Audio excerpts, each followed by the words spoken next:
And now finally, I'd like to call up Samantha Rogers to give her final statement. Thank you, Julia.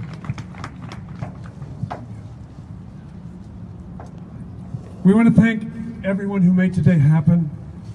My amazing team from TG Detroit, Michelle Fox Phillips and the team at GNA, Rachel Cranston and her team from TG Mish, Roz and Emmy and everyone with Stand With Trans, Jack and Braden from Transcend the Binary, Ashton and all the guys from Detroit FTM, Anna and Robert and the whole team at MD Pan, not to mention the over-the-top support that we've received from Kara and Jake and all the rest of the volunteers from the Wayne State University LGBT Student Association.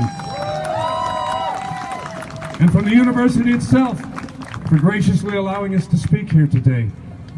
Thanks to all the other speakers who assisted in planning and took their time to come out today.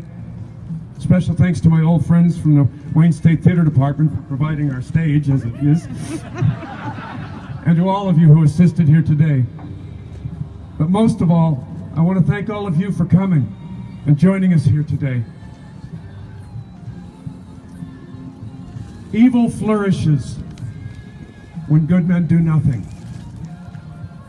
I want to close with a short piece here that many of you will know by a German named Martin Niemöller.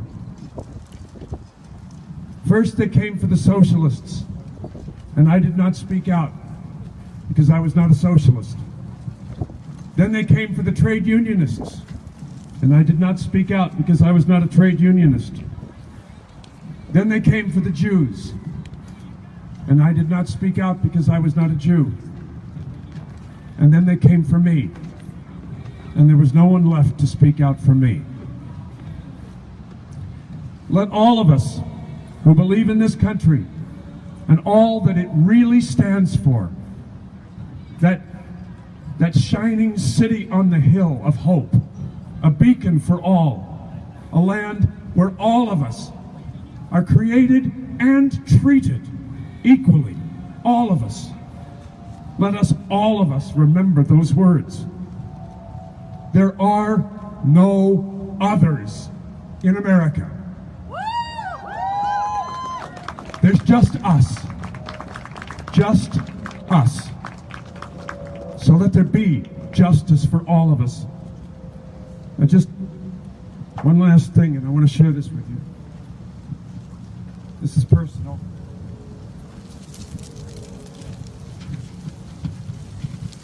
I'm old. For a long time, I lived in fear. I lived in a dark world of fear, thinking I was all alone. And then one day, I'd had enough of fear. And I stepped outside for the first time as myself. As the person I've always been, but was always afraid to show. And you know what? The world did not end.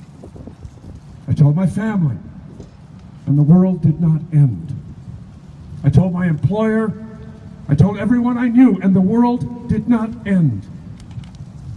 Now, I've been fortunate. Things have been pretty easy for me, and I'm well aware of that. They're not for all of us. For a lot of us, we lose families, we lose jobs, we lose our homes. Some of the people in our community are reduced to selling their bodies on the street simply to survive. We all have pain. It's not a competition. I've had my own 6 decades of fear, hurt. 2 years ago, I buried my 22-year-old son. It's a pain I hope none of you ever have to know. But I've also known joy. And the joy of finally holding in my hand a document issued by the United States government with my chosen name and my correct gender next to it was the greatest joy in my life. And this Tuesday, I will walk into that room and I will hold out my identification and say proudly, My name is Samantha Rogers, and I am here to vote. Mr. Trump, I will not let you take that away from me, and I will not let you take that away from all of the people coming behind me. So I ask you this: stand up for justice. Stand up for fairness. Stand up to those bullies. Stand up for decency. Stand up for what is just plain right. Yes. Vote. Please vote. Our lives, all of them, depend on it. Thank you all for coming.